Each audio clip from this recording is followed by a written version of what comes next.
What's up, GameLeapers? It's Panther, and in today's video, we're going to be exploring 5 secrets that I learned from being a part of the League of Legends competitive scene over the years. Now, if you haven't already, then make sure to check out our website, GameLeap.com, because we've got plenty of other secrets to climbing over there as well. We've got hundreds of videos over on our website covering just about every topic. So, if you are looking to improve as quickly as possible, make sure you sign up today using the link in the description below. Now, I know you may be thinking that, man, pro play, that is not applicable to me. I can't learn anything from this. However, the reality is that a lot of pro and amateur players in their first year actually improve an insane amount, and it's because they're learning all of these things for the first time and implementing them into their own gameplay. And these are things that you can do to your gameplay as well to help you improve much faster. Now, the number one advantage that pro players have are their teammates. These are 4 other players of the same skill level that they are that can help them understand certain concepts that they may not understand all too well. For me, last year, a lot of the time, me and my jungler did not see the game on the same level. So, being able to understand the way that my jungler sees it, as well as the way that I see the game, is an advantage for both of us, and it allows both of us to learn the game at a higher level. Now, I know what you're thinking, but Panther, I'm not a pro player. I don't have pro play teammates. This just isn't applicable to me. But that's not the case. See, the idea here is you want to make sure that you're surrounding yourself with players who have a similar goal and similar mindset to you. You want their skill level to be close to yours, but if they're a little bit better or a little bit worse, that is okay as well. The idea is you have multiple different people that you all share the same goal, and you are able to work together, and you're able to ask each other questions, you're able to help each other understand certain concepts. Having good teammates or a good community surrounding you is so OP for climbing. It allows you to stay motivated when you're having off days, and it helps you not get tilted as easily. You can learn things from other players who specialize in different things than you. There are so many different advantages to having a community of strong players that want to improve. It's so much better being in that group than just playing alone. Similarly, the number 2 thing that pro players have that the average player does not have are dedicated coaches. Now, I'm not saying that you need to go out and get coaching, but I will explain exactly what these coaches are typically doing with the individual player that helps the player improve so much. Typically, you have 3 different types of main coaches in a League of Legends team. You've got a head coach, you've got a positional coach, and you've got analysts. The head coach's job is to manage all of the egos on the team and to make sure that everyone meshes well together. You don't need a head coach because you have me telling you right now to make sure that you are not starting fights in solo queue. Do not pick fights with your teammates. It is better to just mute all the instant things start getting heated, and if you think you can diffuse a situation between your teammates, go for it. Otherwise, just focus on the gameplay. Do not type. The role of analyst in a pro organization can also very easily be replaced with a statistics website for you. Analysts typically crunch all of the numbers on all of the scrims that each player plays, plus all of the matches, and then they feed them back to the player, telling them what they're doing well, what they're doing poorly, their win rates on certain champions, what matchups they perform well in, etc. You can use whatever app or website you are comfortable with in order to get these statistics for yourself. This could be Professor, U.GG, OP.GG, whatever is your comfort. Analysts typically provide this data to either the player or the coach, depending on the organization, and then they decide what to do with it from there. So, once you have all of this data, it's up to you to decide how to use it. If you have a 30% win rate on a certain champion, maybe don't play it nearly as much. If, on the other hand, you have 60% on something, maybe you should be picking it more. Finally is the most important role for you, and this is positional coaching. Now, you don't need to go out and buy positional coaching. The main thing that positional coaches are doing with their players is they are sitting down and they are reviewing VODs and they are asking questions. The reason why pro players are getting so much out of these sessions is because they do them so much. As a competitive player, you have to watch so many VOD reviews, and yes, it's boring, but it's important to see all of the mistakes that you are making so you can fix them. In my early years in competitive, this is what was most helpful for me to improve. Just VOD reviewing game after game after game. And it got boring, but I got so much better so fast. just watching the VOD with one other person, even if they didn't specialize in my role or they couldn't play my role better than I could, was so helpful because it gave an outside perspective other than the one that I already had. If there's one thing that you take away from this video, it's that I want you to understand that VOD reviewing with another player, say a duo or a friend, is going to be so much more helpful than VOD reviewing alone. Now, the third thing that pro players have is a disciplined schedule, and this is so helpful because it allows you to get all of your things that you need to do in one day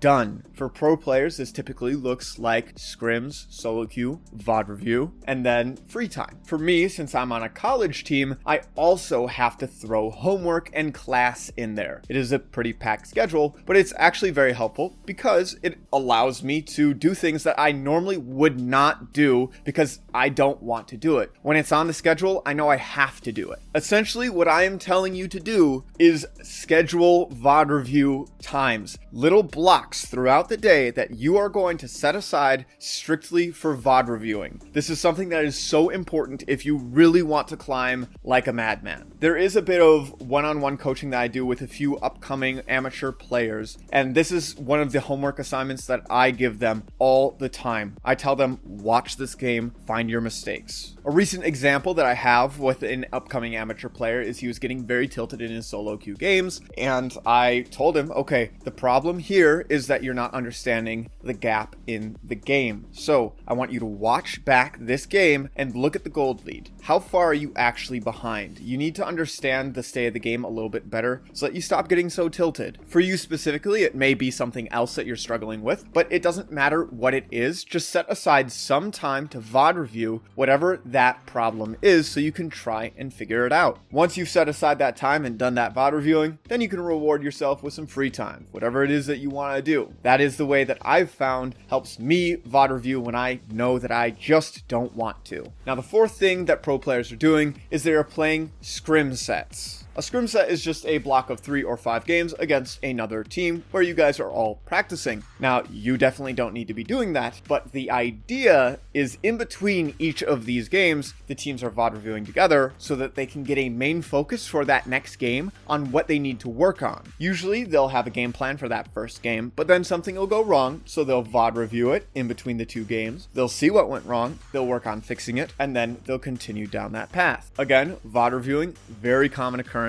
It's the number one thing that pro players do that normal players just don't. Now, obviously, if you're the average player, scrim sets are not going to be relevant to you. But what the teams are doing in between these scrim sets is applicable. For your first solo queue game of the day, you can set a plan on how you want to play the game. If you are able to achieve that plan, then great, you can keep playing. But if you are failing that plan, if the game doesn't go the way that you want it to, you can VOD review after and see what went wrong so that you can work on improving it for the next game. This is what allows you to see game-to-game improvement. When my coach mentions to me that I am failing to call out gank timers, or I'm not telling my teammates that my lane is missing during practice, then I'm very easily able to just quickly fix this by focusing on it in the next game. Again, a lot of you are going to find the VOD reviewing thing very boring, but it is one of the best ways to improve as a player. VOD reviewing is the same to League of Legends as studying is to school. Now, the last reason that the pro play culture really helps players improve very quickly is it teaches them to focus very hard on the fundamentals. This ultimately comes down to discipline. We all know that CSing is important. We all know that we have to look at the minimap, but that doesn't mean that we're actually doing it in the game. I can honestly say that during the competitive season, my CSing is so much better. My lane mechanics are so much better. I miss less EXP. I just perform the fundamentals so much better because I'm focused on them every game and I'm focused on improving my fundamentals. Even I miss CS, I get ganked, I fail to ping out my laner missing. These are all things that I am also susceptible to. I'm by no means a perfect player, but when I am